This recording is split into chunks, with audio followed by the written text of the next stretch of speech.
Jadi dia nikah sama Mbak, tapi Habib ini selingkuh dengan istri orang, meniduri istri orang gitu ya? Iya, bahkan saya melihat sendiri di sebuah Lihat villa sendiri di loh, Wisata bayangkan. Guci. Ini jujur dengan sejujurnya jenengan aja. Kira-kira Habib itu suka minta nggak kalau lagi datang bulan, Mbak?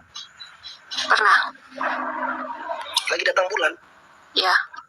Waktu itu saya tahu semata-mata sendiri saya. Ya. Habib Mukhtar itu mengejar-ngejar istrinya Bapak Guru Said Bojong. Waktu itu saya tahu sendiri itu. Dikejar-kejarnya itu dikejar-kejar mau, ya mungkin mau diperkosa mungkin. Ada saya langsung dia tidak apa? Tidak melanjutkan. Saya tidak melanjutkan niatnya itu. Ya. Terus waktu itu ditanya Pak Guru Saidnya dari sekolah kok. Dari sekolah terus datang katanya.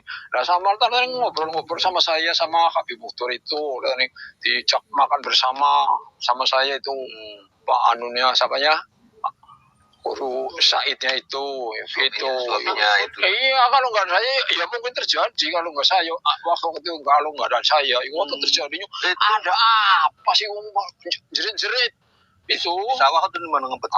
di rumah kok di kamar kok. Di dalam rumah. Iya di dalam rumah. Berarti ceritanya Habib Mukhtar itu bertamu ke rumahnya Haji Said. Haji Saidnya waktu itu kan guru. Iya. Dia sedang ngulang di sekolah kayak gue. Iya. Saya kan butuh banyu karena butuh air ya dari sana.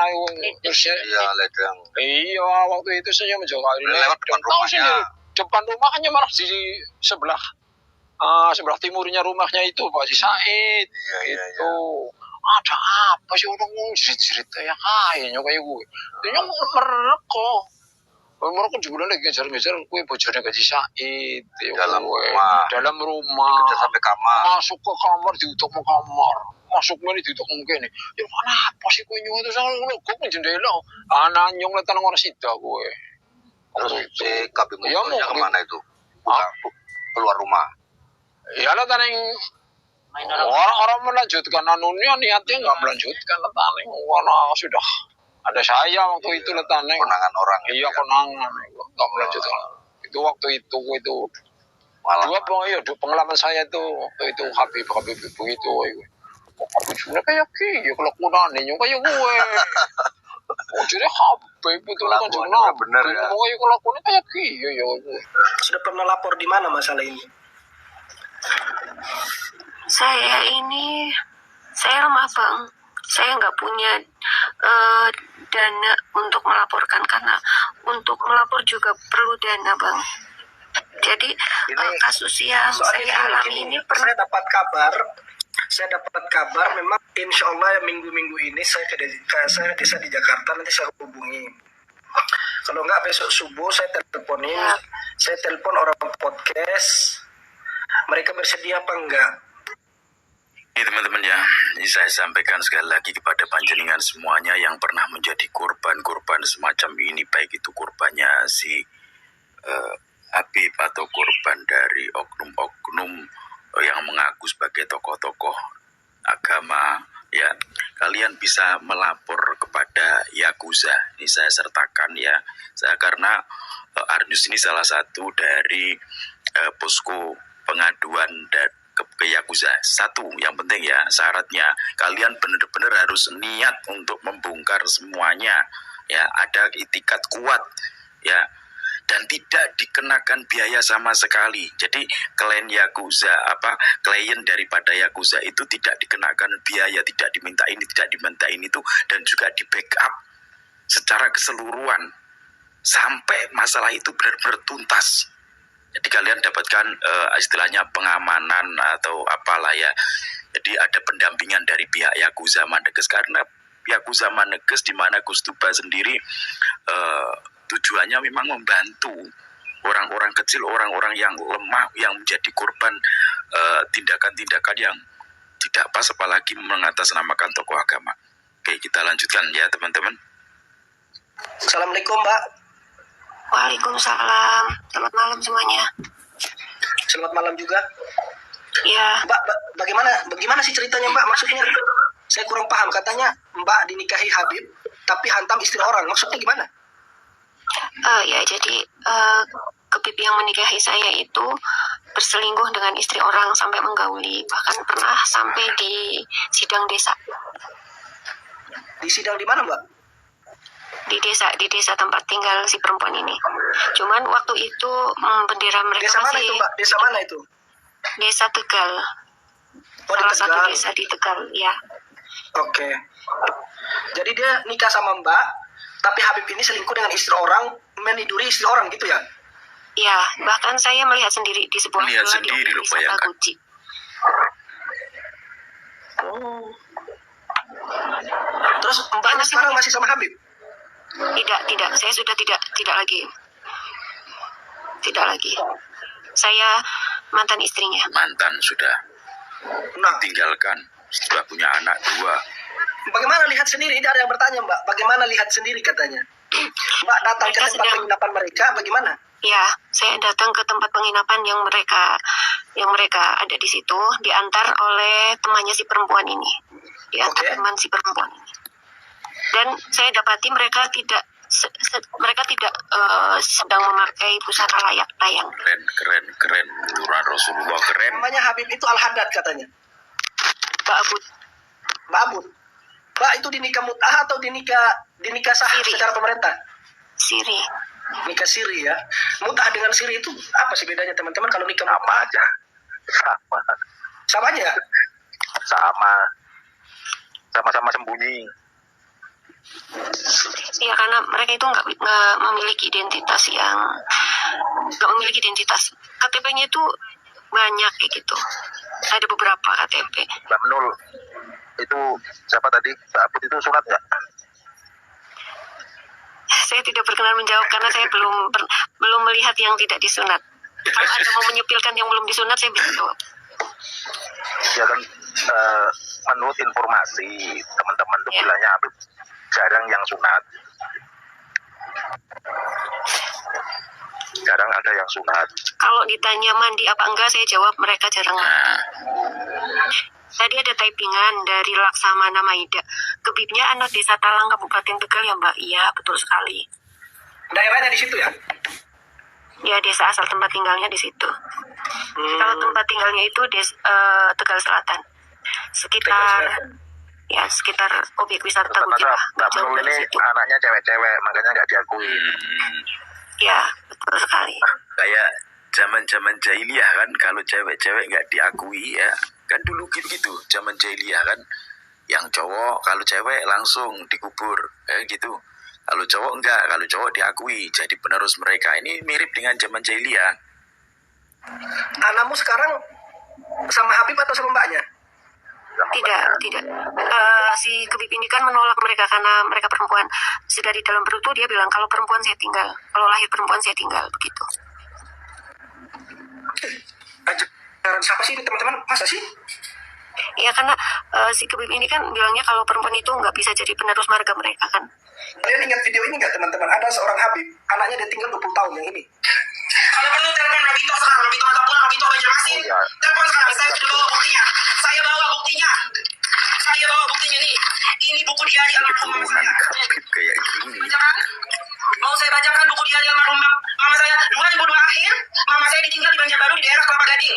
2006, Selamat mama juga saya bapaknya pindah ke juga. Jakarta karena kontrakan habis dan tidak dibayar oleh Habib Abu Bakar Assegaf. Tetapi Habib Abu Bakar Assegaf waktu itu dia berangkat ke Madura untuk mempersunting orang menjadikan istri ketiganya. Ya, itu posisi sudah menikah dengan Sarifah Mulahela dari Lombok. Istri kedua ini ya.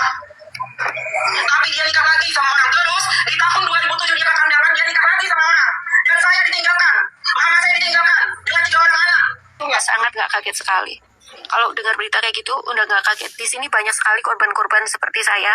Cuma mereka jarang yang mau speak up karena mungkin ancaman dan lain-lain. Ini saya tegaskan sekali lagi ya, kepada panjenengan yang merasa menjadi korban-korbannya Khabib ya, silahkan kalian hubungi nomor yang tertera. Yang penting benar-benar korban dan benar-benar mau berjuang untuk membongkar itu semuanya.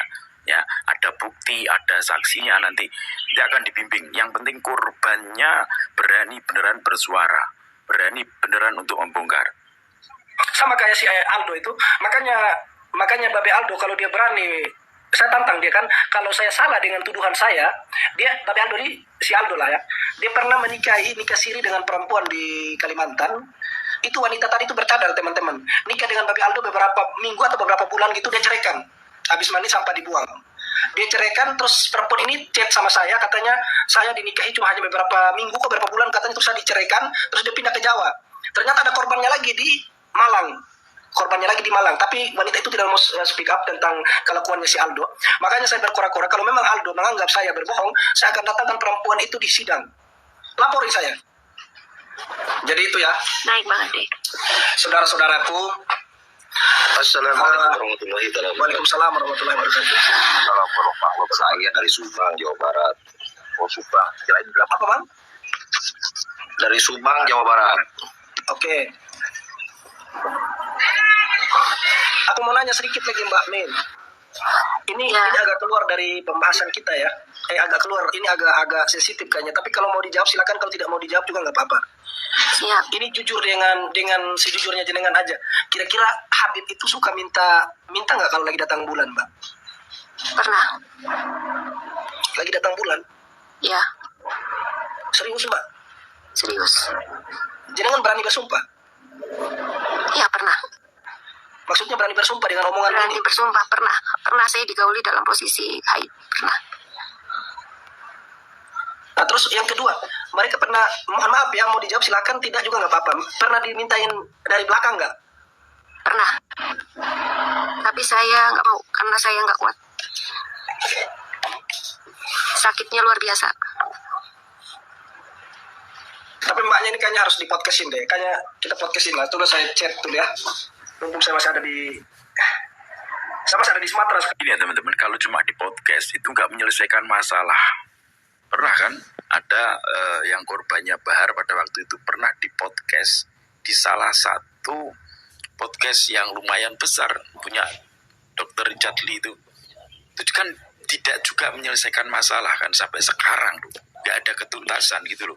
Artinya apa? Kita sekarang sudah ada yang namanya Yakuza Maneges di bawah pimpinan Dengus Tuba yang benar-benar memang mau membantu masyarakat lemah yang menjadi korban orang-orang atau tokoh-tokoh yang mengaku sebagai Duri Hanafi ataupun mengaku sebagai pimpinan pondok pesantren ataupun mengaku sebagai Gus Kiai dan lain sebagainya. Yang penting benar-benar korban mau bersuara, korban mau benar-benar mengungkap sampai tuntas. Syukur-syukur ada bukti, ada apa semuanya ya. Itu malah lebih mudah lagi. Kalau cuma di podcast nanti akan menguap begitu saja. Sekarang Mbak belum ada di Jakarta soalnya. Nanti saya ke Jakarta. Soalnya masih ngisi dulu, saya di Sumatera masih ada kajian dulu. Insya Allah kita podcastin Mbak ya. Nanti saya usahakan lah. Kalau misalnya satu nggak siap pasti ada satu. Tapi insya Allah kalau saya yang suruh teman-teman pasti setuju. Sekarang begini loh, maksud saya minimal anak jenengan itu ditanggung jawab oleh Habib. Anak jenengan jangan mentang-mentang dong, mentang-mentang itu anak perempuan semua. Habib tidak mau tanggung jawab. Itu zalim namanya. Kalaulah dia tinggalin kamu tidak ada anak nggak apa-apa. Tapi ini ada anak dua, anak kandung dia, tiba-tiba karena bukan anak perempuan, dia seenaknya mengatakan tidak mau. Itu nggak boleh Mbak, kasihan. Kalau nggak teman-teman bisa rekam lah dari sini Mbak, biar Mbaknya bercerita nanti bisa dimasukkan ke YouTube atau nanti lebih jelasnya pasti dipanggil nanti di podcast. Oke teman-teman ya, jadi sebegitu mengerikannya pengaruh mereka. Karena apa? Karena ketika seseorang diiming-imingi akan dinikah oleh keturunan Nabi, ya keturunan Rasulullah, ya pasti mereka langsung kelepek-kelepek. Pasti mereka menilai, waduh ini mau dinikah oleh seorang Habib, oleh seorang keturunan Nabi gitu kan. Pasti orang tuanya juga seneng dan calon korban ini juga pasti seneng gitu loh. Yang akan dinikahi jadikan istri pasti akan seneng semuanya gitu kan. Nah akan tetapi itu semuanya hanya di awal kesenangan itu. Karena apa ya? Karena mereka memang cuma orang-orang yang pemburu apem gitu loh.